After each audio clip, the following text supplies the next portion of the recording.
परेशान कर डाला। इतनी रात गई, आंखें खोलकर देखा, अपने दक्षिणाचरण बाबू थे। हड़बड़ाकर उठकर टूटी पीठ की चौकी घसीटकर उन्हें बैठने को दी और उद्विग्न भाव से मुंह की ओर देखा।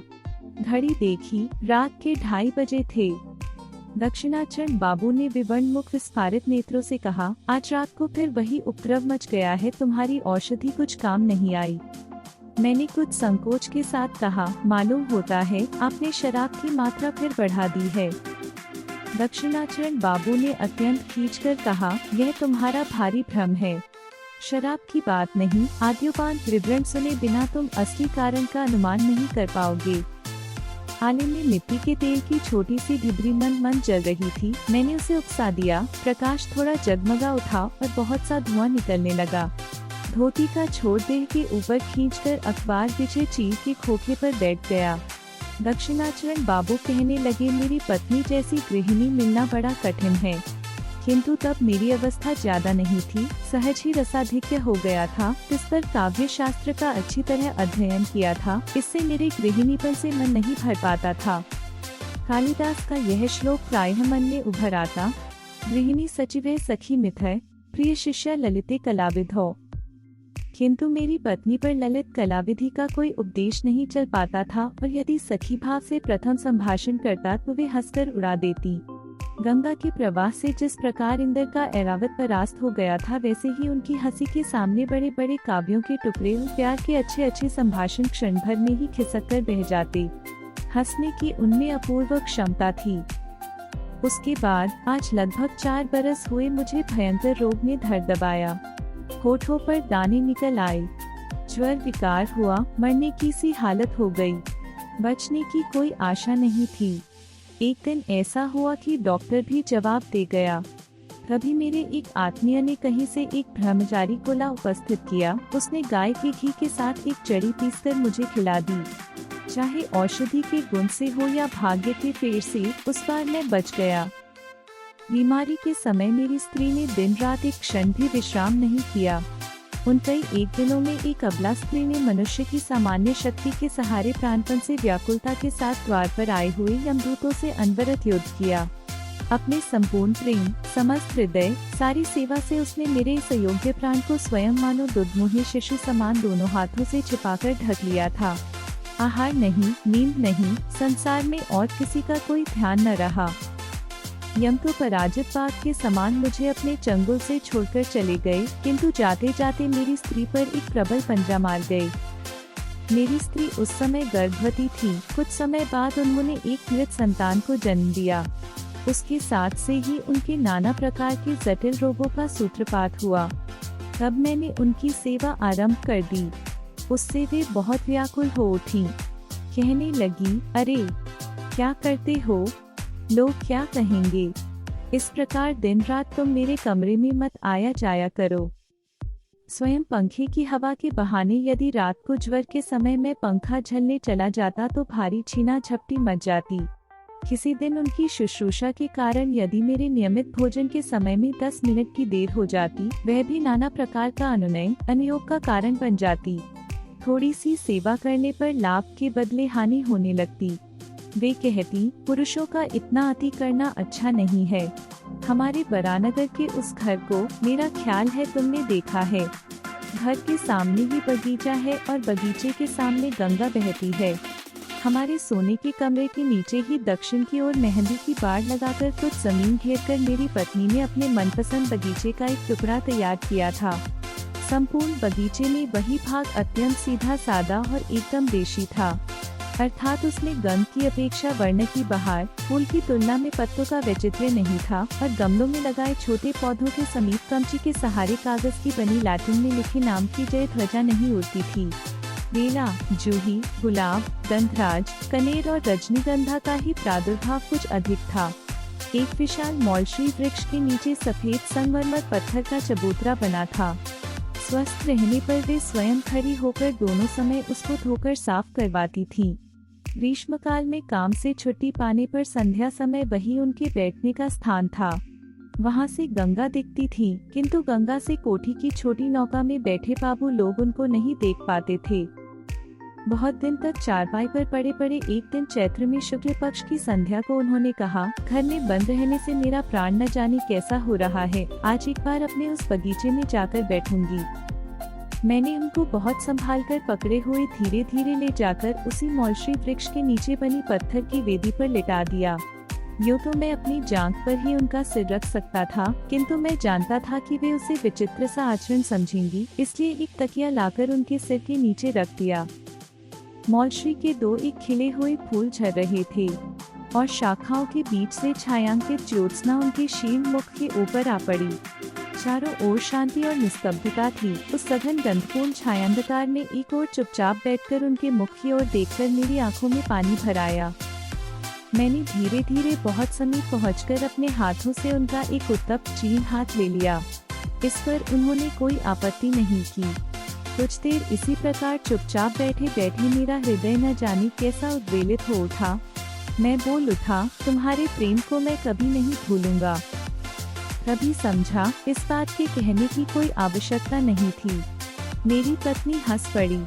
उस हंसी में लज्जा थी, सुख था और थोड़ा सा अविश्वास था, और उसमें काफी मात्रा में परिहास की तीव्रता भी थी। प्रतिवाद स्वरूप कोई बात न कहकर उन्होंने केवल अपनी उसी हंसी से ही व्यक्त किया, किसी दिन भूलोगे नहीं, यह कभी संभव नहीं और मैं इसकी प्रत्याशा भी नहीं करती। इस सुमिष्ट सुतीक्ष्ण हंसी के भय से ही मैंने कभी अपनी पत्नी के साथ अच्छी तरह प्रेमालाप करने का साहस नहीं किया। उनके सामने न रहने पर जो अनेक बातें मन में आती, उनके सामने जाते ही वे अत्यंत व्यर्थ लगने लगती। छत अक्षरों में जो बातें पढ़ने पर नेत्रों से आंसुओं की धारा बहने लगती है, उनको मुंह से कहते हमें क्यों हंसी आती है, यह मैं आज तक नहीं समझ सका। बातचीत में तो वाद प्रतिवाद चल जाता है, किंतु हंसी के ऊपर तर्क नहीं चलता, इसलिए चुप होकर रह जाना पड़ा। ज्योत्सना उज्ज्वलतर हो उठी। एक कोयल बार बार कुहू कुहू करती हुई चंचल हो गई। मैं बैठा बैठा सोचने लगा, ऐसी ज्योत्सना रात्रि में भी क्या पिकवधू बधिर हो गई है। बहुत चिकित्सा करने पर भी मेरी पत्नी का रोग शांत होने के कोई लक्षण नहीं दिखे। डॉक्टर ने कहा, एक बार जलवायु परिवर्तन करके देखना अच्छा होगा। मैं पत्नी को लेकर इलाहाबाद चला गया। इतना कहकर दक्षिणा बाबू सहसा चौंक कर चुप हो गए। संदेहपूर्ण भाव से मेरे मुख की ओर देखा, उसके बाद दोनों हाथों से सिर थामकर सोचने लगे। मैं भी चुप बैठा रहा। ताक में केरोसिन की ढिबरी टिमटिमाकर जलने लगी और निस्तब्ध कमरे में मच्छरों की भिनभिनाहट स्पष्ट रूप से सुनाई दे रही थी। हठात मौन तोड़कर दक्षिणा बाबू ने कहना शुरू किया, वहाँ हैरान डॉक्टर पत्नी की चिकित्सा करने लगे। अंत में बहुत दिन तक स्थिति में कोई अंतर होते न देखकर डॉक्टर ने भी कह दिया, मैं भी समझ गया और मेरी पत्नी भी समझ गई कि उनका रोग अच्छा होने वाला नहीं है। उनको सदा रुग्ण रहकर ही जीवन काटना पड़ेगा। तब एक दिन मेरी पत्नी ने मुझसे कहा, जब न तो व्याधि ही दूर होती है और न मरने की ही कोई आशा है, तब और कितने दिन इस जीवन मृत को लिए काटोगे। तुम दूसरा विवाह करो। यह मानो केवल एक युक्तिपूर्ण और समझदारी की बात थी। इसमें कोई भारी महत्व, वीरत्व या कुछ असामान्य था, ऐसा लेश मात्र भी उनका भाव नहीं था। अब मेरे हंसने की बारी थी, किंतु मुझमें क्या उस प्रकार हंसने की क्षमता है। मैं उपन्यास के प्रधान नायक के समान गंभीर और सदैव भाव से कहने लगा, जितने दिन इस शरीर में प्राण है। वे टोकर बोली, बस बस और अधिक मत बोलो। तुम्हारी बात सुनकर तो मैं दंग लग जाती हूँ। पराजय स्वीकार न करते हुए मैं बोला, इस जीवन में और किसी से प्रेम नहीं कर सकूंगा। सुनकर मेरी पत्नी जोर से हंस पड़ी। तब मुझे परास्त होना पड़ा। मैं नहीं जानता कि उस समय कभी अपने आप से भी स्पष्ट स्वीकार किया था या नहीं, किंतु इस समय मैं समझ रहा हूँ कि उस आरोग्य आशाहीन सेवा कार्य से मैं मन ही थक गया था। उस काम में चूक करूंगा, ऐसी कल्पना भी मेरे मन में नहीं थी। अतएव चिरजीवन इस चिररोगी को लेकर बिताना होगा, यह कल्पना भी मुझे पीड़ाजनक प्रतीत हुई। यौवन की प्रथम बेला में जब सामने देखा था, तब प्रेम की कुहक में, सुख के आश्वासन में, सौंदर्य की मरीचिका में मुझे अपना समस्त भावी जीवन खिलता हुआ दिखाई दिया था। अब आज से लेकर अंत तक केवल आशाहीन सुदीर्घ प्यासी मरुभूमि। मेरी सेवा में वह आंतरिक थकान उन्होंने अवश्य ही देख ली थी। उस समय मैं नहीं जानता था, किंतु अब जरा भी संदेह नहीं है कि वे मुझे संयुक्ताक्षरहीन शिशु शिक्षा के प्रथम भाग के समान बहुत ही आसानी से समझ लेती थी। इसीलिए जब उपन्यास का नायक बनकर मैं गंभीर मुद्रा में उनके पास कवित्व प्रदर्शित करने जाता तो वे बड़े अकृत्रिम स्नेह किंतु अनिवार्य कौतुक के साथ हंस उठती। मेरे अपने अगोचर अंतर की सब बातों को भी वे अंतर्यामी के समान जानती थी। इस बात को सोचकर आज भी लज्जा से मर जाने की इच्छा होती है। डॉक्टर हारान हमारे स्वजातीय थे। उनके घर प्रायः मेरा निमंत्रण रहता। कुछ दिनों के आने जाने के बाद डॉक्टर ने अपनी कन्या के साथ मेरा परिचय करा दिया। कन्या अविवाहित थी, उसकी उम्र 15 की रही होगी। डॉक्टर ने कहा कि उनको मन के अनुकूल पात्र नहीं मिला, इसलिए उन्होंने उसका विवाह नहीं किया। किंतु बाहर के लोगों से अफवाह सुनता कन्या की कुल में दोष था, किंतु और कोई दोष नहीं था। जैसी सुंदर थी वैसी ही सुशिक्षिता। इस कारण कभी कभी एकाध दिन उनके साथ नाना विषयों पर आलोचना करते करते घर लौटते मुझे रात हो जाती। पत्नी की औषधि देने का समय निकल जाता। वे जानती थी कि मैं डॉक्टर के घर गया हूँ, किंतु उन्होंने एक भी दिन विलंब के कारण के विषय में प्रश्न तक नहीं किया। मरुभूमि में फिर एक बार मरीचिका दिखाई देने लगी।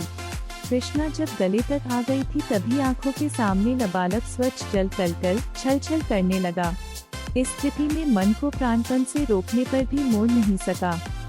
रोगी का कमरा मुझे पहले से दुगना निरानंद लगने लगा। कब सेवा करने और औषधि खिलाने का नियम सब प्रायः भंग होने लगा। डॉक्टर हारान बीच बीच में मुझसे प्रायः कहते रहते, जिनका रोग अच्छा होने की कोई संभावना नहीं है उनका मरना ही भला है, क्योंकि जीवित रहने से उनको स्वयं भी सुख नहीं मिलता और दूसरों को भी दुख होता है। साधारण रूप से ऐसी बात कहने में कोई दोष नहीं, तथापि मेरी स्त्री को लक्ष्य करके इस प्रकार के प्रसंग का उठाना उनके लिए उचित न था। किंतु मनुष्य के जीवन मरण के विषय में डॉक्टरों के मन ऐसे अनुभूति शून्य होते हैं कि वे ठीक प्रकार से हमारे मन की हालत नहीं समझ सकते। सहसा एक दिन बगल के कमरे से सुना, मेरी पत्नी हारान बाबू से कह रही थी, डॉक्टर, फिजूल में इतनी औषधियाँ खिला खिलाकर औषधालय का कर्ज क्यों बढ़ा रहे हो? जब मेरी जान ही एक लाइलाज बीमारी है तब कोई ऐसी दवा दो कि यह जान ही निकल जाए और जान छूटे। डॉक्टर ने कहा, छी, ऐसी बातें न करें। यह सुनकर मेरे हृदय को एक बार ही बड़ा आघात पहुंचा। डॉक्टर के चले जाने पर मैं अपनी स्त्री के कमरे में जाकर उनकी चारपाई के सिरहाने बैठ गया। उनके माथे पर धीरे धीरे हाथ फेरने लगा। वे बोली, यह कमरा बड़ा गर्म है, तुम बाहर जाओ। टहलने जाने का समय हो गया है। थोड़ा टहले बिना रात को तुम्हें भूख नहीं लगेगी। टहलने जाने का अर्थ था डॉक्टर के घर जाना। मैंने उनको समझाया था कि भूख लगने के लिए थोड़ा टहल लेना विशेष आवश्यक है। आज मैं निश्चय पूर्वक कह सकता हूँ, वे प्रतिदिन की मेरी इस छलना को समझती थी। मैं ही निर्बोध था जो सोचता था कि ये निर्बोध हैं। यह कहकर दक्षिणाचरण बाबू हथेली पर सिर टिकाए बहुत देर तक मौन बैठे रहे। अंत में बोले, मुझे एक गिलास पानी ला दो। पानी पीकर कहने लगे, एक दिन डॉक्टर बाबू की पुत्री मनोरमा ने मेरी पत्नी को देखने के लिए आने की इच्छा प्रकट की। पता नहीं क्यों उनका यह प्रस्ताव मुझे अच्छा नहीं लगा, किंतु प्रतिवाद करने का कोई कारण नहीं था। वे एक दिन संध्या को मेरे घर आ उपस्थित हुईं। उस दिन मेरी पत्नी की पीड़ा अन्य दिनों की अपेक्षा कुछ बढ़ गई थी। जिस दिन उनका कष्ट बढ़ता उस दिन वे अत्यंत स्थिर और चुपचाप रहती। केवल बीच बीच में मुट्ठियां बन जाती और मुंह नीला हो जाता। इसी से उनकी पीड़ा का अनुमान होता। कमरे में कोई आहट नहीं थी। मैं बिस्तर के किनारे चुपचाप बैठा था। उस दिन टहलने जाने का मुझसे अनुरोध करें, इतनी सामर्थ्य उनमें नहीं थी, या हो सकता है मन ही मन उनकी यह इच्छा रही हो कि अत्यधिक कष्ट के समय मैं उनके पास रहूं। चौंध न लगे, इससे केरोसिन की बत्ती दरवाजे के पास थी। कमरा अंधेरा और निस्तब्ध था। केवल कभी कभी पीड़ा के समय कुछ शांत होने पर मेरी पत्नी का दीर्घ निश्वास सुनाई पड़ता था। इस समय मनोरमा कमरे के दरवाजे पर आ खड़ी हुई। उल्टी ओर से बत्ती का प्रकाश आकर मुख पर पड़ा। प्रकाश से चौंधिया जाने के मारे कमरे में कुछ भी न देख पाने के कारण वे कुछ क्षणों तक दरवाजे के पास खड़ी इधर उधर करने लगी। मेरी स्त्री ने चौंक कर मेरा हाथ पकड़कर पूछा, वह कौन है? अपनी उस दुर्बल अवस्था में सहसा अपरिचित व्यक्ति को देखकर उन्होंने डरकर मुझसे 2-3 बार स्पष्ट स्वर में प्रश्न किया, कौन है? वह कौन है जी? न जाने मेरी कैसी दुर्बुद्धि हुई कि मैंने पहले ही कह दिया, मैं नहीं जानता। कहते ही मानो किसी ने मुझे चाबुक मारा। दूसरे क्षण में बोला, ओह, अपने डॉक्टर बाबू की लड़की। पत्नी ने एक बार मेरे मुख की ओर देखा, मैं उनके मुख की ओर नहीं देख सका। दूसरे ही क्षण उन्होंने क्षीण स्वर में अभ्यागत से कहा, आप आइए। मुझसे बोली, उजाला करो। मनोरमा कमरे में आकर बैठ गईं। उनके साथ मरीज की थोड़ी बहुत बातचीत चलने लगी। इसी समय डॉक्टर बाबुआ उपस्थित हुए। वे अपने औषधालय से 2 शीशी औषधि साथ ले आए थे। उन शीशियों को बाहर निकालते हुए वे मेरी पत्नी से बोले, यह नीली शीशी मालिश करने के लिए और यह खाने के लिए। देखिए, दोनों को मिलाइएगा नहीं, यह औषधि भयंकर विष है। मुझे भी एक बार सावधान करते हुए दोनों दवाइयों को चारपाई के पास मेज पर रख दिया। विदा लेते समय डॉक्टर ने अपनी पुत्री को बुलाया। मनोरमा ने कहा, पिताजी, मैं यहाँ रह जाऊं? साथ में कोई महिला नहीं है, उनकी सेवा कौन करेगा? मेरी स्त्री व्याकुल हो उठी। बोली, नहीं नहीं, आप कष्ट न कीजिए। पुरानी नौकरानी है, वह माँ की भांति मेरी सेवा करती है। डॉक्टर हंसते हुए बोले, ये लक्ष्मी स्वरूपा हैं। चिरकाल से दूसरे की सेवा करती आ रही हैं, दूसरे की सेवा सहन नहीं कर सकती। पुत्री को लेकर जाने की तैयारी कर ही रहे थे कि उसी समय मेरी स्त्री बोली, डॉक्टर बाबू, ये इस बंद कमरे में बहुत समय से बैठे हैं, इनको थोड़ी देर बाहर घुमा ला सकते हैं? डॉक्टर बाबू ने मुझसे कहा, चलिए ना, आपको नदी के किनारे थोड़ा घुमा लाएं। मैं तनिक आपत्ति प्रकट करने के बाद शीघ्र ही राजी हो गया। डॉक्टर बाबू ने चलते समय दवाइयों की दोनों शीशियों के संबंध में फिर मेरी पत्नी को सावधान कर दिया। उस दिन मैंने डॉक्टर के घर ही भोजन किया। लौटने में रात हो गई। आकर देखा, मेरी स्त्री छटपटा रही थी। मैंने पश्चाताप से पीड़ित होकर पूछा, क्या तुम्हारी तकलीफ बढ़ गई है? वे उत्तर न दे सकी। चुपचाप मेरे मुख की ओर देखने लगी। उस समय उनका गला रुंध गया था। मैं तुरंत रात में ही डॉक्टर को बुला लाया। डॉक्टर आकर पहले तो बहुत देर तक कुछ समझ ही न सके। अंत में उन्होंने पूछा, क्या तकलीफ बढ़ गई है? एक बार दवा की मालिश करके क्यों न देखा जाए? यह कहते हुए उन्होंने टेबल से शीशी उठाकर देखी, वह खाली थी। मेरी पत्नी से पूछा, क्या आपने गलती से यह दवा खाई है? मेरी पत्नी ने गर्दन हिलाकर चुपचाप बताया, हाँ। डॉक्टर तुरंत अपने घर से पंप लाने के लिए गाड़ी में दौड़े। मैं अर्धमूर्छित सा पत्नी के बिस्तर पर पड़ गया। उस समय जिस प्रकार माता पीड़ित शिशु को सांत्वना देती है, उसी प्रकार उन्होंने मेरी सिर को अपने वक्षस्थल के पास खींचकर हाथों के स्पर्श द्वारा मुझे अपने मन की बात समझाने की चेष्टा की। केवल अपने उस करुण स्पर्श के द्वारा ही वे मुझसे बार बार कहने लगी, दुखी मत होना, अच्छा ही हुआ, तुम सुखी रहोगे, यही सोचकर मैं सुख से मर रही हूँ। जब डॉक्टर लौटे तो जीवन के साथ साथ मेरी स्त्री यंत्रणाओं का भी अवसान हो गया था। दक्षिणाचरण फिर से एक बार पानी पीकर बोले, ओह, बड़ी गर्मी है। यह कहते हुए तेजी से बाहर निकलकर बरामदे में 2-4 बार टहलने के बाद फिर आ बैठे। अच्छी तरह स्पष्ट हो गया, वे कहना नहीं चाहते थे, किंतु मानो मैंने जादू से उनसे बात निकलवा ली हो। फिर आरंभ किया, मनोरमा से विवाह करके घर लौट आया। मनोरमा ने अपने पिता की सम्मति के अनुसार मुझसे विवाह किया, किंतु जब मैं उससे प्रेम की बात कहता, प्रेमालाप करके उसके हृदय पर अधिकार करने की चेष्टा करता, तो वह हंसती नहीं, गंभीर बनी रहती। उसके मन में कहाँ किस जगह क्या खटका लग गया था, मैं कैसे समझता। इन्हीं दिनों मेरी शराब पीने की लत बहुत बढ़ गई। एक दिन शरद के आरंभ में संध्या को मनोरमा के साथ अपने बरानगर के बाग में टहल रहा था। घोर अंधकार हो आया था। घोंसलों में पक्षियों के पंख फड़फड़ाने तक की आहट नहीं थी। केवल घूमने के रास्ते के दोनों किनारे घनी छाया से ढके छाव के पेड़ हवा में सरसर करके कांप रहे थे। थकान का अनुभव करती हुई मनोरमा उसी मौलशी वृक्ष के नीचे शुभ्र पत्थर की वेदी पर आकर अपने हाथों के ऊपर सिर रखकर लेट गई। मैं भी पास आकर बैठ गया। वहाँ और भी घना अंधकार था। आकाश का जो भाग दिखाई दे रहा था, वह पूरी तरह तारों से भरा था। वृक्षों के तले के झिंगुरों की ध्वनि मानो अनंत गगन के वक्ष से चुप निशब्दता पर ध्वनि की एक पतली किनारी बुन रही हो। उस दिन भी शाम को मैंने कुछ शराब पी थी, मन खूब करलावस्था में था। अंधकार जब आंखों को सहन हो गया तब वृक्षों की छाया के नीचे पांडु वर्ण वाली उस शिथिल आंचल श्रांतकाय रमने की अस्पष्ट मूर्ति ने मेरे मन में एक अनिवार्य आवेग का संचार कर दिया। मुझे लगा वह मानो कोई छाया हो, मैं उसे मानो किसी भी तरह अपनी बाहों में बांध नहीं सकूंगा। इसी समय अंधेरे छाव वृक्षों की चोटियों पर जैसे आग जल उठी हो। उसके पश्चात कृष्ण पक्ष के क्षीण हरिद्रावर्ण चांद ने धीरे धीरे वृक्षों के ऊपर आकाश में आरोहण किया। सफेद पत्थर पर सफेद साड़ी पहने उसी थकी लेटी रमनी के मुख पर ज्योत्सना आकर पड़ी। मैं और न सह सका। पास आकर हाथों में उसका हाथ लेकर बोला, मनोरमा, तुम मेरा विश्वास नहीं करती, पर मैं तुमसे प्रेम करता हूँ। मैं तुमको कभी नहीं भूल सकता। बात कहते ही मैं चौंक उठा। याद आया, ठीक यही बात मैंने कभी किसी और से भी कही थी। और तभी मौलशी की शाखाओं के ऊपर होती हुई छाव वृक्ष की चोटी पर से होती हुई कृष्ण पक्ष के पीपर्ण खंडित चांद के नीचे से गंगा के पूर्वी किनारे से लेकर गंगा के सुदूर पश्चिमी किनारे तक हा करती हंसी अत्यंत तीव्र वेग से प्रवाहित हो उठी।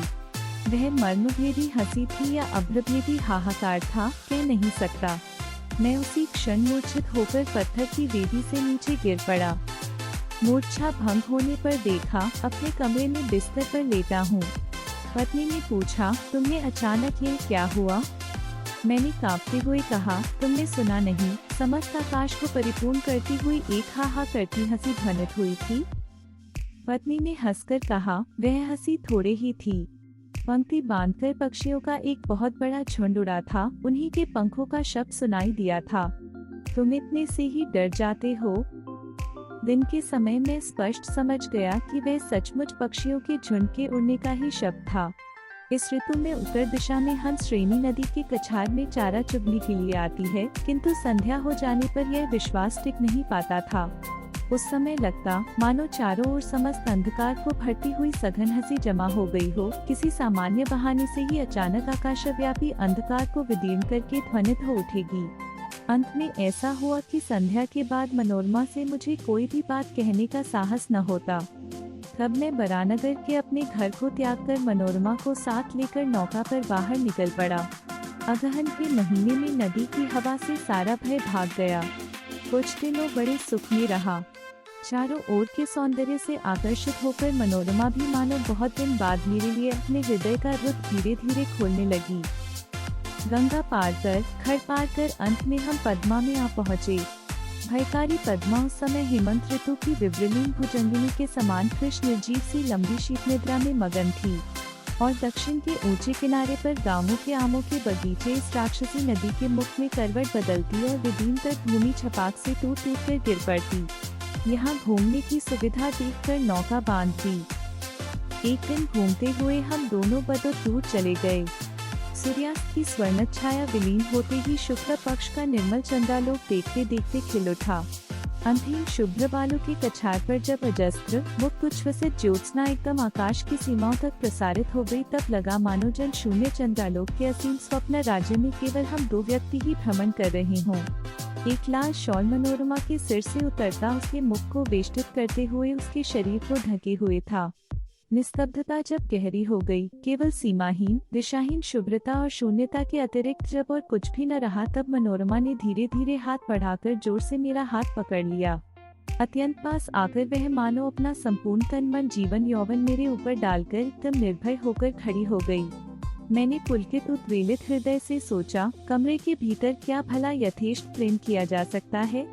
यदि ऐसा अनावृत मुक्त अनंत आकाश न हो तो क्या कहीं दो व्यक्ति बन सकते हैं? उस समय लगा हमारे न घर है, न द्वार है, न कहीं लौटना है। बस हम इसी प्रकार हाथ में हाथ लिए अगम्य मार्ग में उद्देश्यहीन भ्रमण करते हुए चंद्रालोक की शून्यता पर पैर धरते मुक्त भाव से चलते रहेंगे। इसी प्रकार चलते चलते एक जगह पहुंचकर देखा, थोड़ी दूर पर बालुका राशि के बीच एक जलाशय सा बन गया है। पद्मा के उतर जाने पर उसमें पानी जमा रह गया था। उस मरु बालुका वेष्टित निस्तरंग गाढ़ निद्रामग्न निश्चल जल पर विस्तृत ज्योत्सना की रेखा मूर्छित भाव से पड़ी थी। उसी स्थान पर आकर हम दोनों व्यक्ति खड़े हो गए। मनोरमा ने न जाने क्या सोचकर मेरे मुख की ओर देखा। अचानक उसके सिर पर से शॉल खिसक गया। मैंने ज्योत्सना से खिला हुआ उसका वह मुंह उठाकर चूम लिया। उसी समय उस जनमानव शून्य निसंग मरुभूमि के गंभीर स्वर में न जाने कौन 3 बार बोल उठा, कौन है, कौन है। मैं चौंक पड़ा, मेरी पत्नी भी कांप उठी, किंतु दूसरे ही क्षण हम दोनों ही समझ गए कि यह शब्द मनुष्य का नहीं था, अमानवीय भी नहीं था। कछार में विहार करने वाले जलचर पक्षी की आवाज थी। इतनी रात को अचानक अपने निरापद निभृत निवास के समीप जन समागम देखकर वह चौंक उठा था। भय से चौंककर हम दोनों झटपट नौका में लौट आए। रात को आकर बिस्तर पर लेट गए। थकी होने के कारण मनोरमा शीघ्र ही सो गई।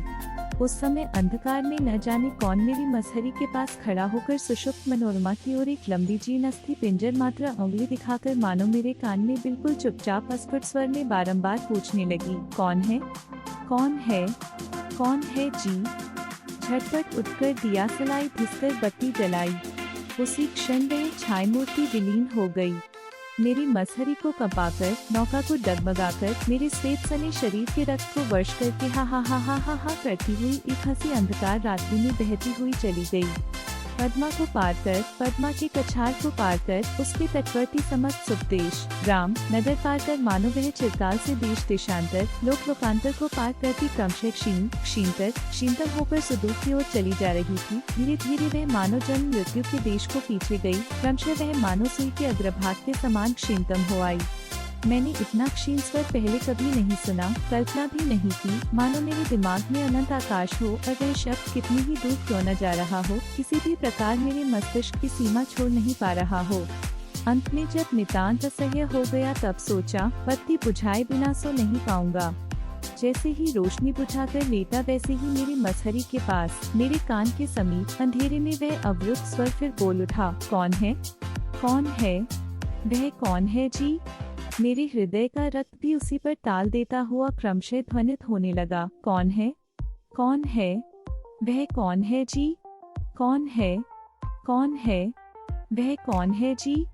उसी गहरी रात में निस्तब्ध नौका में मेरी गोलाकार घड़ी भी सजीव होकर अपनी घंटे की सुई को मनोरमा की ओर घुमाकर शेल्फ के ऊपर से ताल मिलाकर बोलने लगी, कौन है, वह कौन है जी, कौन है, कौन है, वह कौन है जी। कहते कहते दक्षिणा बाबू का रंग फीका पड़ गया, उनका गला रुंधाया। मैंने उनको सहारा देते हुए कहा, थोड़ा पानी पीजिए। इसी समय सहसा मेरी केरोसिन की बत्ती लुक लुक करती बुझ गई। अचानक देखा, बाहर प्रकाश हो गया है। कौवा बोल उठा। रहींगल पक्षी सिसकारी भरने लगा। मेरे घर के सामने वाले रास्ते पर भैंसा गाड़ी का चरमर चरमर शब्द होने लगा। दक्षिणा बाबू के मुख की मुद्रा अब बिल्कुल बदल गई। अब भय का कोई चिन्ह न रहा। रात्रि की कुहक में काल्पनिक शंका की मत्तता में मुझसे जो इतनी बातें कह डाली उसके लिए वे अत्यंत लज्जित और मेरे ऊपर मन ही मन क्रोधित हो उठे। शिष्टाचार प्रदर्शन शब्द के बिना ही वे अकस्मात उठकर द्रुत गति से चले गए। उसी दिन आधी रात में फिर मेरे दरवाजे पर खटखटाहट हुई। Doctor, doctor. एक ही पाठशाला में सुरबाला के साथ पढ़ा हूँ और बहु बहु खेला हूँ। उसके घर जाने पर सुरबाला की माँ मुझे बड़ा प्यार करती और हम दोनों को साथ बिठाकर कहती, वाह कितनी सुंदर जोड़ी है। छोटा था किंतु बात का अभिप्राय प्रायः समझ लेता था। सुरबाला पर अन्य सर्वसाधारण की अपेक्षा मेरा कुछ विशेष अधिकार था, यह धारणा मेरे मन में बद्धमूल हो गई थी। इस अधिकार मत से मत होकर उस पर मैं शासन और अत्याचार न करता हूँ, ऐसी बात न थी। वह भी सहिष्णु भाव से हर तरह से मेरी फरमाइश पूरी करती और दंड वहन करती। मोहल्ले में उसके रूप की प्रशंसा थी, किंतु बर्बर बालक की दृष्टि में उस सौंदर्य का कोई महत्व नहीं था। मैं तो बस यही जानता था कि सुरबाला ने अपने पिता के घर में मेरा प्रभुत्व स्वीकार करने के लिए ही जन्म लिया है, इसीलिए वह विशेष रूप से मेरी अवहेलना की पात्री है। मेरे पिता चौधरी जमींदार के नायब थे। उनकी इच्छा थी मेरे काम करने योग्य होते ही मुझे जमींदारी सरिश्ते का काम सिखाकर कहीं गुमाश्तागिरी दिला दें, किंतु मैं मन ही मन इसका विरोधी था। हमारे मोहल्ले के नीलरतन जिस तरह भागकर कलकत्ता में पढ़ना लिखना सीखकर कलेक्टर साहब के नाजिर हो गए थे, उसी तरह मेरे जीवन का लक्ष्य भी अत्युच्च था। कलेक्टर का नाजिर न बन सका तो जजी अदालत का हेड क्लार्क हो जाऊंगा। मैंने मन ही मन यह निश्चय कर लिया था। मैं हमेशा देखता कि मेरे पिता इन अदालतजीवियों का बहुत सम्मान करते थे। अनेक अवसरों पर मछली, तरकारी, रुपए पैसे से उनकी पूजा अर्चना करनी पड़ती। यह बात भी मैं बाल्यावस्था से ही जानता था। इसलिए मैंने अदालत के छोटे कर्मचारी, यहाँ तक कि हलकारों को भी अपने हृदय में बड़े सम्मान का स्थान दे रखा था। ये हमारे बंगाल के पूज्य देवता थे। 33 कोटि देवताओं के छोटे छोटे नवीन संस्करण। कार्य सिद्धि लाभ के संबंध में स्वयं सिद्धिदाता गणेश की अपेक्षा इनके प्रति लोगों में आंतरिक निर्भरता कहीं अधिक थी। अतएव पहले गणेश को जो कुछ प्राप्त होता था वह आजकल इन्हें मिलता था। नीलरतन के दृष्टांत से उत्साहित होकर मैं एक दिन विशेष सुविधा पाकर कलकत्ता भाग गया। पहले तो गांव के एक परिचित व्यक्ति के घर ठहरा। उसके बाद पढ़ाई के लिए पिता से भी थोड़ी बहुत सहायता मिलने लग गई। पढ़ना लिखना नियम पूर्वक चलने लगा। इसके अतिरिक्त मैं सभा समितियों में भी योग देता। देश के लिए प्राण विसर्जन करने की तत्काल आवश्यकता है, इस विषय में मुझे कोई संदेह न था। किंतु यह दुस्साध्य कार्य किस प्रकार किया जा सकता है यह मैं नहीं जानता था। न इसका कोई दृष्टांत ही दिखाई पड़ता था, पर इससे मेरे उत्साह में कोई कमी नहीं आई। हम देहाती थे, कम उम्र में ही प्रौढ़ बुद्धि रखने वाले कलकत्ता वालों की तरह हर चीज का मजाक उड़ाना हमने नहीं सीखा था। इसलिए हम लोग चंदे की किताब लेकर भूखे प्यासे दोपहर की धूप से दर दर भीख मांगते फिरते, किनारे खड़े होकर विज्ञापन बांटते, सभा स्थल में जोकर बेंच कुर्सी लगाते, दलपति के बारे में किसी के कुछ कहने पर कमर बांधकर मारपीट करने पर उतारू हो जाते। शहर के लड़के हमारे ये लक्षण देखकर हमें गवार कहते। आया तो था नाजिर सरिश्तेदार बनने, पर मैं जिमी गैरीबाल्डी बनने की तैयारी करने लग गया। इसी समय मेरे पिता और सुरबाला के पिता ने एकमत होकर सुरबाला के साथ मेरा विवाह कर देने का निश्चय किया। मैं 15 वर्ष की अवस्था में कलकत्ता भाग आया था। उस समय सुरबाला की अवस्था 8 वर्ष थी। अब मैं 18 वर्ष का था। पिता के अनुसार मेरे विवाह की आयु धीरे धीरे निकली जा रही थी, पर मैंने मन ही मन यह प्रतिज्ञा कर ली थी कि आजीवन अविवाहित रहकर स्वदेश के लिए मर मिटूंगा। मैंने पिता से कहा, पढ़ाई पूरी किए बिना मैं विवाह नहीं कर सकता। 2-4 महीने के बाद ही खबर मिली कि वकील रामलोचन बाबू के साथ सुरबाला का विवाह हो गया है। मैं तो पतित भारत की चंदा वसूली के काम में व्यस्त था। मुझे यह समाचार अत्यंत तुच्छ मालूम पड़ा। एंट्रेंस पास कर लिया था। फर्स्ट ईयर आर्ट्स में जाने का विचार था कि तभी पिता की मृत्यु हो गई। परिवार में मैं अकेला नहीं था, माता थी और 2 बहनें। अतएव कॉलेज छोड़कर काम की तलाश में निकलना पड़ा। बहुत कोशिशों के बाद नौखाली डिवीजन के एक छोटे से शहर के एंट्रेंस स्कूल में असिस्टेंट मास्टर का पद मिला। सोचा मेरे उपयुक्त काम मिल गया। उपदेश तथा उत्साह प्रदान करके प्रत्येक विद्यार्थी को भावी भारत का सेनापति बना दूंगा। काम आरंभ कर दिया। देखा, भारतवर्ष के भविष्य की अपेक्षा आसन इम्तहान की चिंता कहीं ज्यादा की जाती थी। छात्रों को ग्रामर और एल्जेब्रा के बाहर की कोई बात बताते ही हेडमास्टर नाराज हो जाते। 2-1 महीने में मेरा उत्साह ठंडा पड़ गया।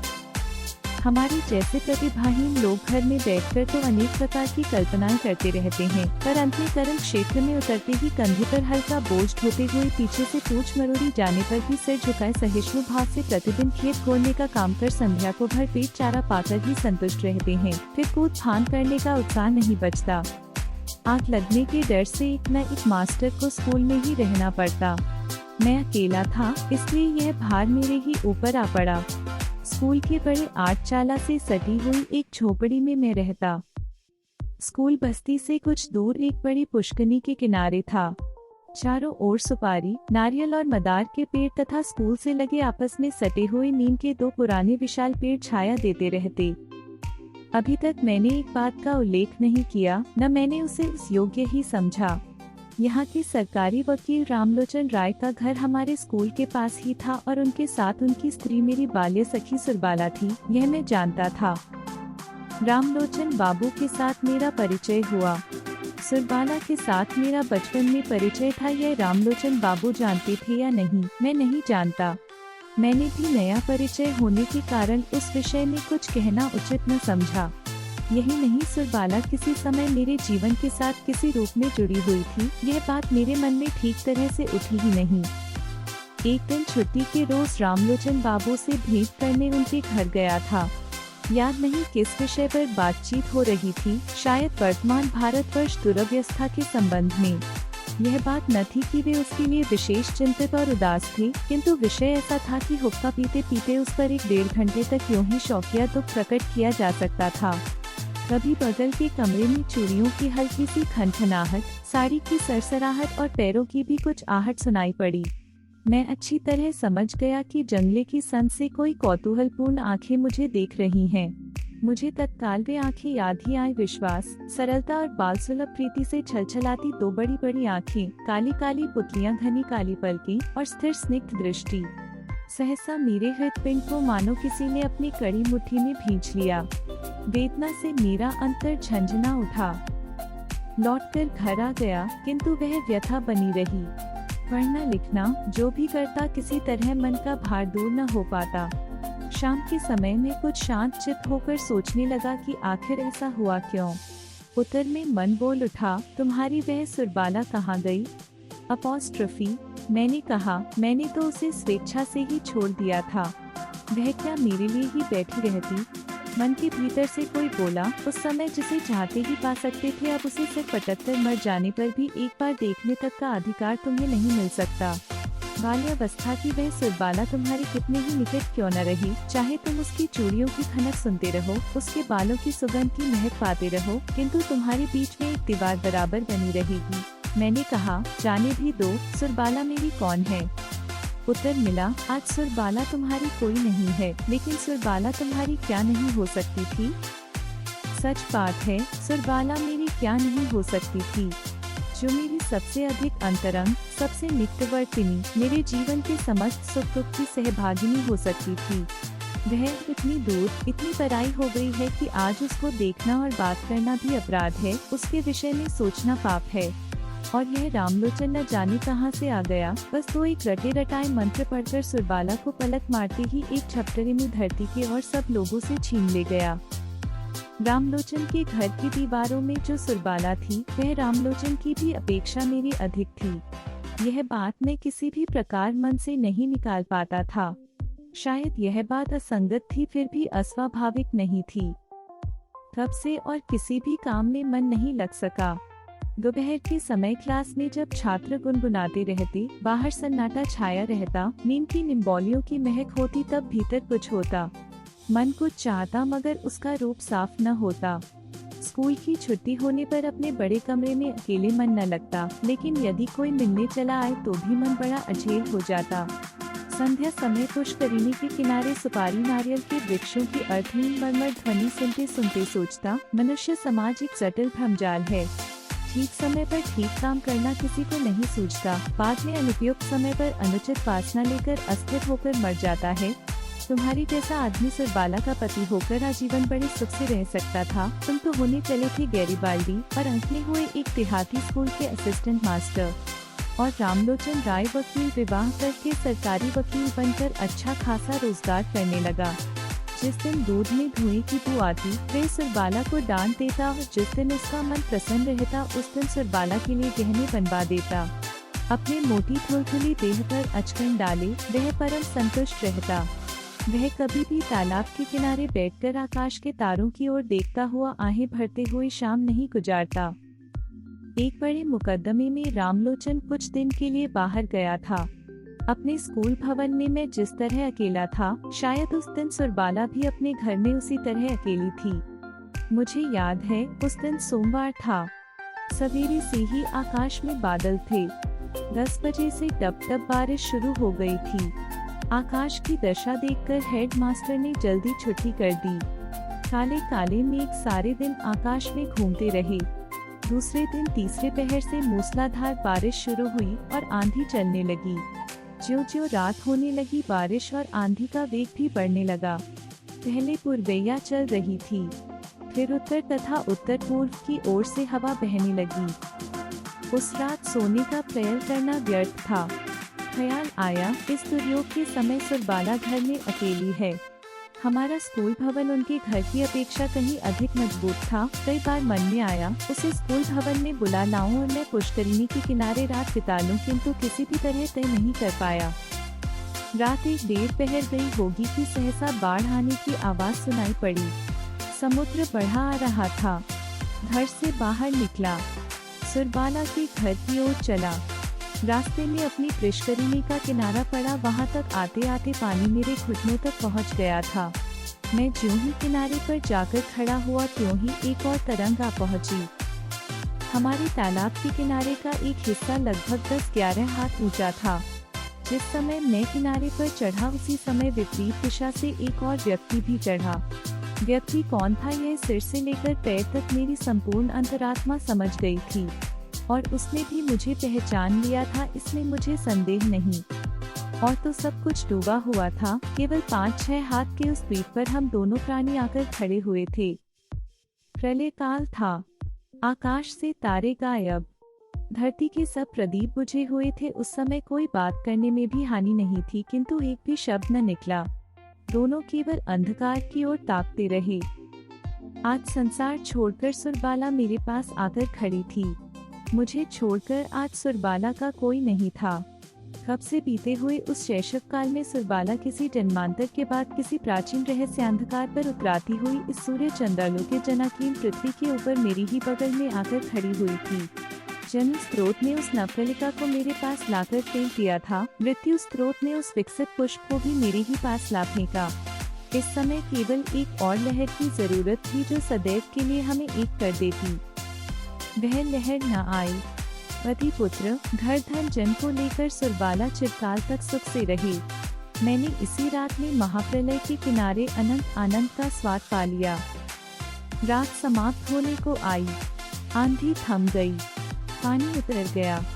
सुरबाला बिना कुछ कहे घर चली गई। मैं भी बिना कुछ कहे अपने घर चला आया।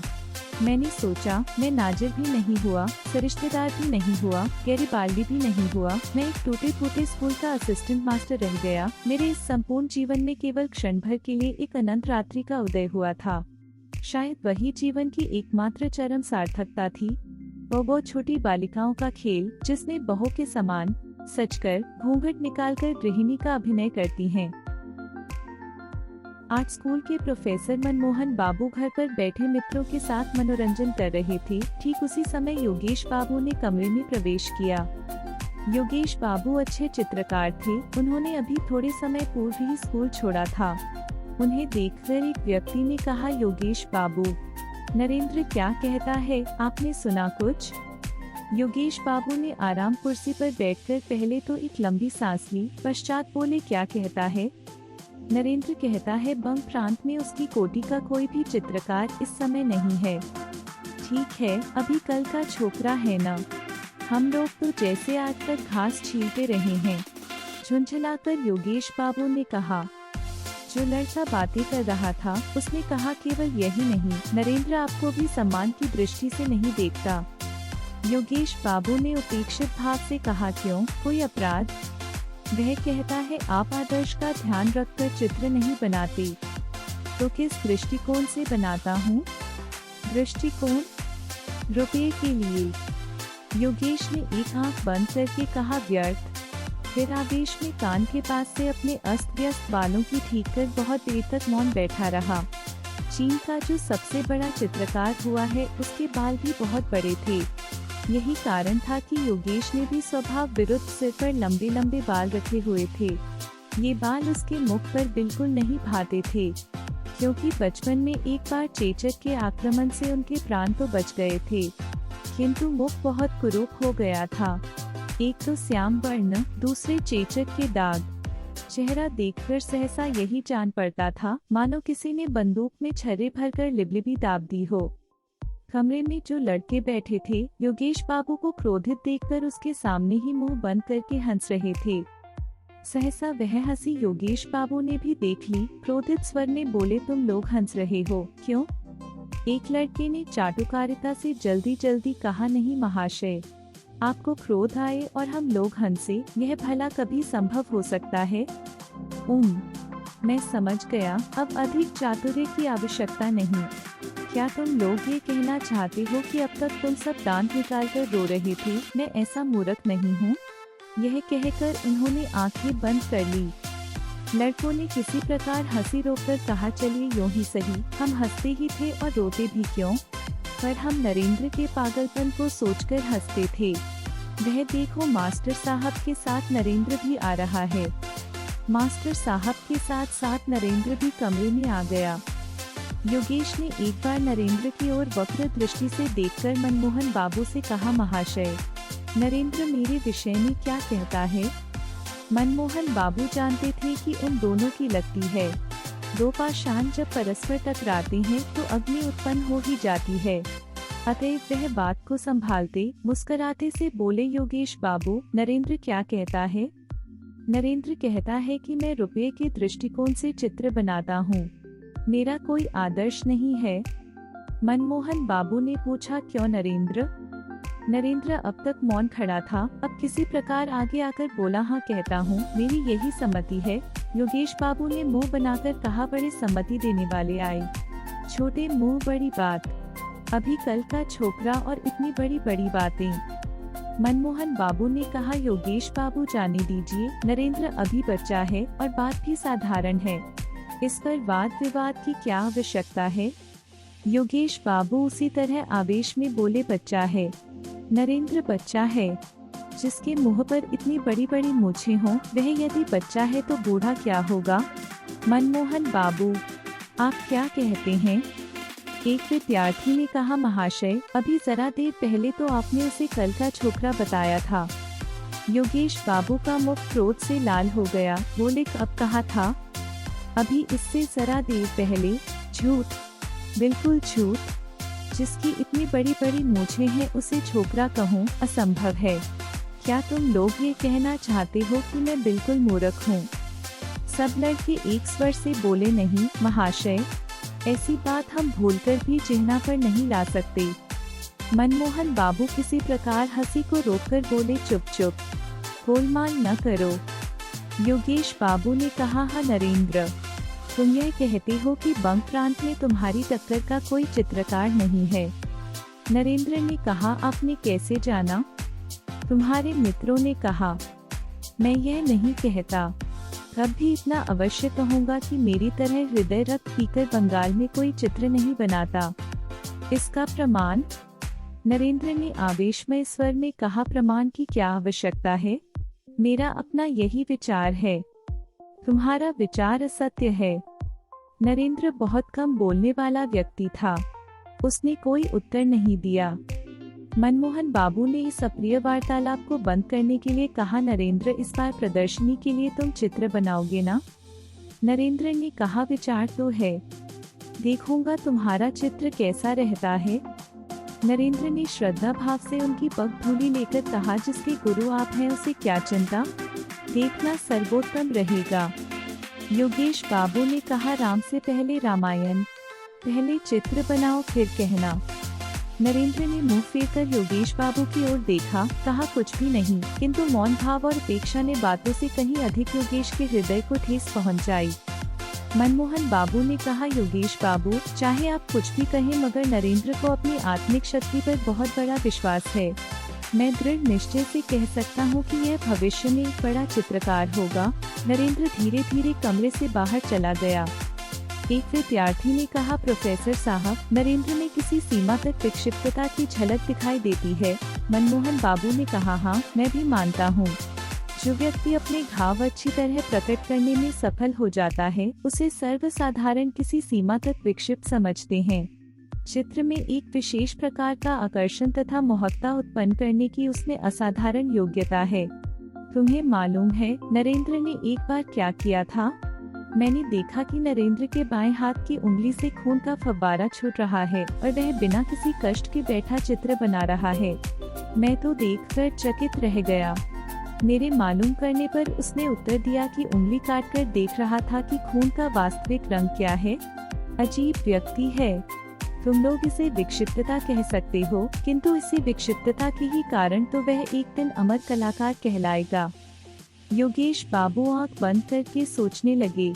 जैसे गुरु वैसे चेले, दोनों के दोनों पागल हैं।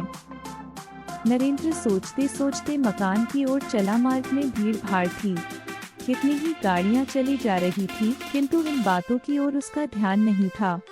उसे क्या चिंता थी? संभवतः इसका भी उसे पता न था। वह थोड़े समय के भीतर ही बहुत बड़ा चित्रकार हो गया। इस थोड़े से समय में वह इतना सुप्रसिद्ध और सर्वप्रिय हो गया था कि उसके ईर्ष्यालु मित्रों को अच्छा न लगा।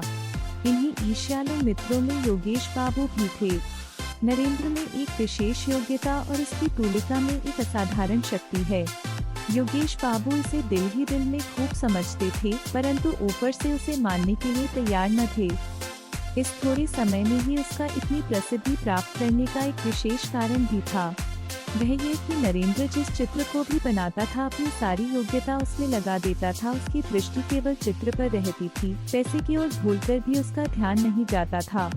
उसके हृदय की महत्वाकांक्षा थी कि चित्र बहुत ही सुंदर हो, उसमें अपने ढंग की विशेष विलक्षणता हो, मूल्य चाहे कम मिले या अधिक। वह अपने विचार और भावनाओं की मधुर रूपरेखाएं अपने चित्र में देखता था। जिस समय चित्र चित्रित करने बैठता तो चारों ओर फैली हुई असीम प्रकृति और उसकी सारी रूपरेखाएं हृदय पट से गुंफित कर देता। इतना ही नहीं, वह अपने अस्तित्व से भी विस्मृत हो जाता। वह उस समय पागलों की भांति दिखाई पड़ता और अपने प्राण तक उत्सर्ग कर देने से भी उस समय संभवतः उसको संकोच न होता। यह दशा उस समय की एकाग्रता की होती। वास्तव में इसी कारण से उसे यह सम्मान प्राप्त हुआ। उसके स्वभाव में सादगी थी। वह जो बात सादगी से कहता, लोग उसे अभिमान और प्रदर्शनी से लगी हुई समझते। उसके सामने कोई कुछ न कहता, परंतु पीछे पीछे लोग उसकी बुराई करने से न चूकते। सबके सब नरेंद्र को संज्ञाहीन सा पाते। वह किसी बात को कान लगाकर न सुनता। कोई पूछता कुछ और वह उत्तर देता कुछ और ही।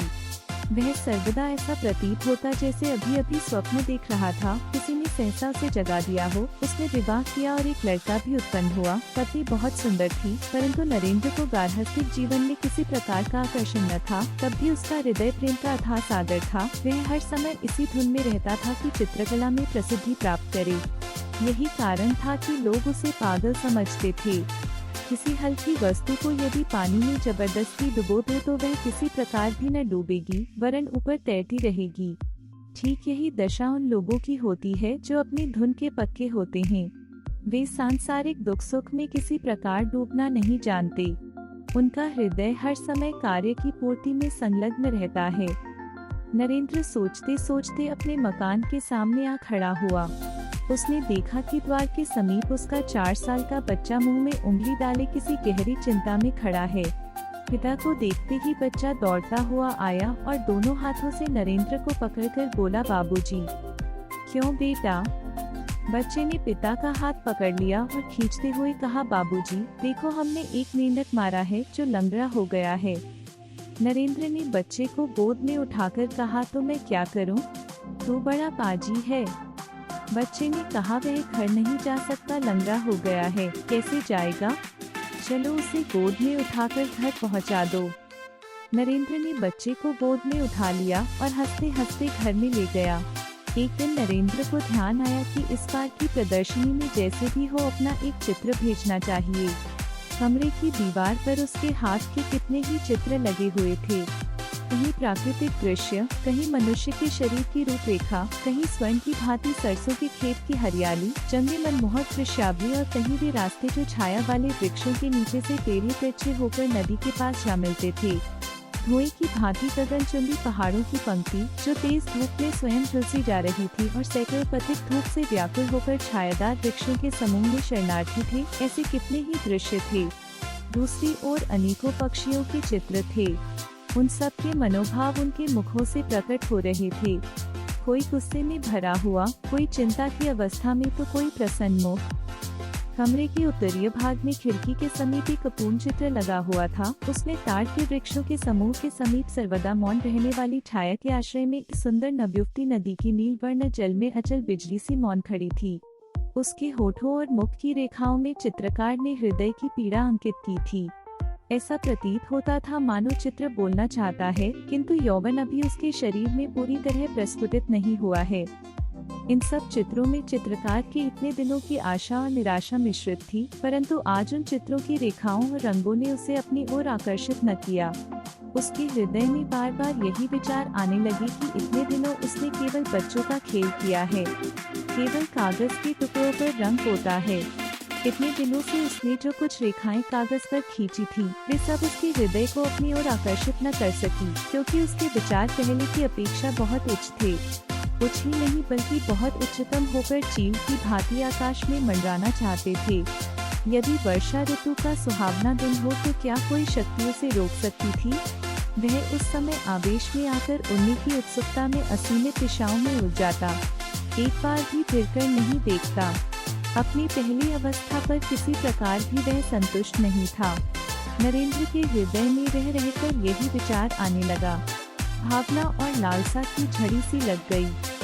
उसने निश्चय कर लिया कि इस बार ऐसा चित्र बनाएगा जिससे उसका नाम अमर हो जाए। वह इस वास्तविकता को सबके दिलों में बिठा देना चाहता था कि उसकी अनुभूति बचपन की अनुभूति नहीं है। मेज पर सिर रखकर नरेंद्र विचारों का ताना बाना बुनने लगा। वह क्या बनाएगा, किस विषय पर बनाएगा? हृदय पर आघात होने से साधारण प्रभाव पड़ता है। भावनाओं के कितने ही पूर्ण और अपूर्ण चित्र उसकी आंखों के सामने से सिनेमा चित्र की भांति चले गए, परंतु किसी ने भी दम भर के लिए उसके ध्यान को अपनी ओर आकर्षित न किया। सोचते सोचते संध्या के अंधियारे में शंख की मधुर ध्वनि ने उसको मस्त कर देने वाला गाना सुनाया। इस स्वर लहरी से नरेंद्र चौंक कर उठ खड़ा हुआ। पश्चात उसी अंधकार में वह चिंतन मुद्रा में कमरे के अंदर पागलों की भांति टहलने लगा। सब व्यर्थ। महान प्रयत्न करने के पश्चात भी कोई विचार न सूझा। रात बहुत जा चुकी थी। अमावस्या के अंधेरे में आकाश परलोक की भांति धुंधला प्रतीत होता था। नरेंद्र कुछ खोया खोया सा पागलों की भांति उसी ओर ताकता रहा। बाहर से रसोइये ने द्वार खटखटाकर कहा, बाबूजी। चौंककर नरेंद्र ने पूछा, कौन है? बाबूजी, भोजन तैयार है, चलिए। झुंझुलाते हुए नरेंद्र ने कटु स्वर में कहा, मुझे तंग न करो, जाओ, मैं इस समय न खाऊंगा, कुछ थोड़ा सा। लीला ने उपालंभमय स्वर में कहा, अभी तक डॉक्टर को बुलाने नहीं गए? नरेंद्र ने दबी आवाज में कहा, डॉक्टर? पति की आवाज का स्वाभाविक स्वर सुनकर लीला ने चकित होते हुए कहा, क्या? कुछ नहीं, जाओ डॉक्टर को बुला लाओ। अभी जाता हूँ। नरेंद्र घर से बाहर निकला। घर का द्वार बंद हुआ। लीला ने आश्चर्यचकित होकर सुना कि उसके पति ने बाहर से द्वार की जंजीर खींच ली और वह सोचती रही, है क्या? 6 नरेंद्र चित्रशाला में प्रविष्ट होकर एक कुर्सी पर बैठ गया। दोनों हाथों से मुंह ढांपकर वह सोचने लगा। उसकी दशा देखकर ऐसा लगता था कि वह किसी तीव्र आत्मिक पीड़ा से पीड़ित है। चारों ओर गहरे सोनेपन का राज्य था। केवल दीवार लगी हुई घड़ी कभी न थकने वाली गति से टिक टिक कर रही थी और नरेंद्र के सीने के अंदर उसका हृदय मानो उत्तर देता हुआ कह रहा था, धक धक। संभवतः उसके भयानक संकल्पों से परिचित होकर घड़ी और उसका हृदय परस्पर कानाफूसी कर रहे थे। सहसा नरेंद्र खड़ा हुआ। संज्ञाहीन अवस्था में कहने लगा, क्या करूं? ऐसा आदर्श फिर न मिलेगा, परंतु वह तो मेरा पुत्र है। वह कहते कहते रुक गया, मौन होकर सोचने लगा। सहसा मकान के अंदर से सनसनाते हुए बांध की भांति हाय की हृदय बेधक आवाज उसके कानों में पहुंची, मेरे लाल, तू कहाँ गया? जिस प्रकार चिल्ला टूट जाने से कमान सीधी हो जाती है, चिंता और व्याकुलता से नरेंद्र ठीक उसी तरह सीधा खड़ा हो गया। उसके मुख पर लाली का चिन्ह तक न था। फिर कान लगाकर उसने आवाज सुनी। फिर समझ गया कि बच्चा चल बसा। मन ही मन में बोला, भगवान तुम साक्षी हो, मेरा कोई अपराध नहीं। इसके बाद वह अपने सिर के बालों को मुट्ठी में लेकर सोचने लगा।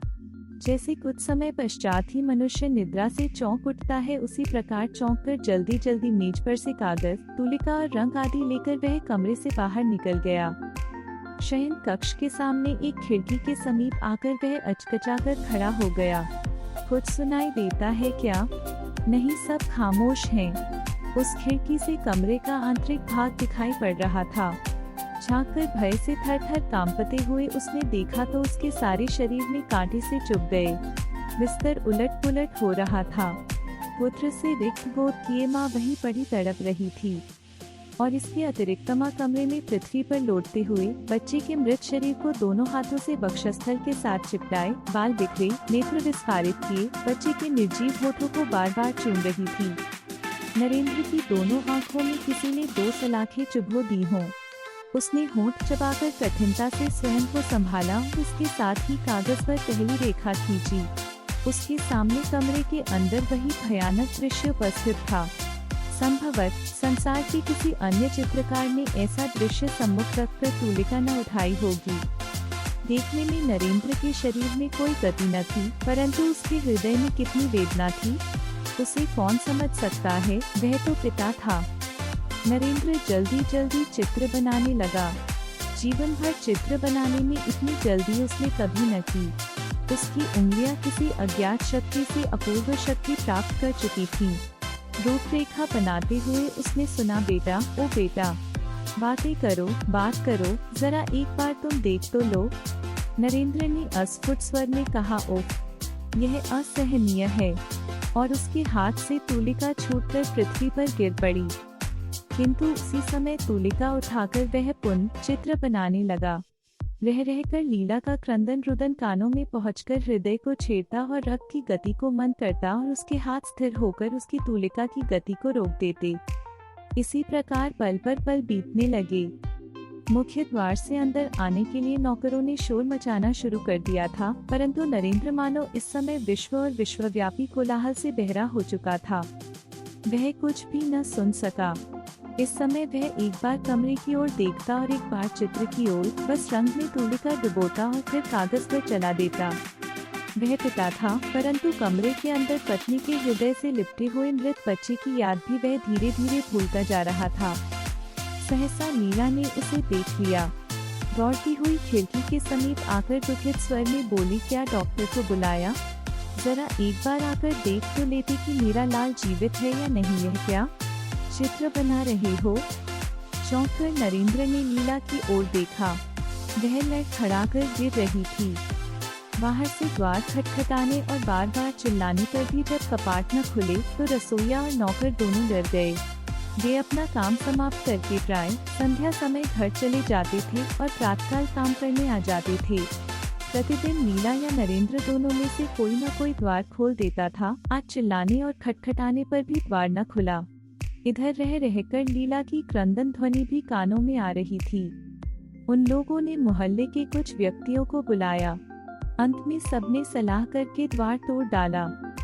सब आश्चर्यचकित होकर मकान में घुसे। जीने से चढ़कर देखा कि दीवार का सहारा लिए दोनों हाथ चंघाओं पर रखे नरेंद्र सिर नीचा किए हुए बैठा है। उनके पैरों की आहट से नरेंद्र ने चौंक कर मुंह उठाया। उसके नेत्र रक्त की भांति लाल थे। थोड़ी देर पश्चात वह ठहाका मारकर हंसने लगा और सामने लगे चित्र की ओर उंगली दिखाकर बोल उठा, डॉक्टर, डॉक्टर, मैं अमर हो गया। दिन बीतते गए, प्रदर्शनी आरंभ हो गई। प्रदर्शनी में देखने की कितनी ही वस्तुएं थी, परंतु दर्शक एक ही चित्र पर झुके पड़ते थे। चित्र छोटा सा था और अधूरा भी। नाम था अंतिम प्यार। चित्र में चित्रित किया हुआ था, एक माँ बच्चे का मृत शरीर हृदय से लगाए अपने दिल के टुकड़े की चंदा से मुख को बार बार चूम रही है। शोक और चिंता में डूबी हुई माँ के मुख, नेत्र और शरीर में चित्रकार की तुलिका ने एक ऐसा सूक्ष्म और दर्दनाक चित्र चित्रित किया कि जो देखता उसी की आंखों से आंसू निकल पड़ते। चित्र की रेखाओं में इतनी अधिक सूक्ष्मता से दर्द भरा जा सकता है, यह बात इससे पहले किसी के ध्यान में न आई थी। इस दर्शक समूह में कितने ही चित्रकार थे। उनमें से एक ने कहा, देखिए योगेश बाबू, आप क्या कहते हैं? योगेश बाबू उस समय मौन धारण किए चित्र की ओर देख रहे थे। सहसा प्रश्न सुनकर एक आंख बंद करके बोले, यदि मुझे पहले से ज्ञात होता तो मैं नरेंद्र को अपना गुरु बनाता। दर्शकों ने धन्यवाद, साधुवाद और वाह की झड़ी लगा दी, परंतु किसी को भी मालूम न हुआ कि उस सज्जन पुरुष का मूल्य क्या है जिसने इस चित्र को चित्रित किया है। किस प्रकार चित्रकार ने स्वयं को धूलि में मिलाकर रक्त से इस चित्र को रंगा है, उसकी यह दशा किसी को भी ज्ञात न हो सकी। प्लीज लाइक, शेयर और सब्सक्राइब जरूर करें।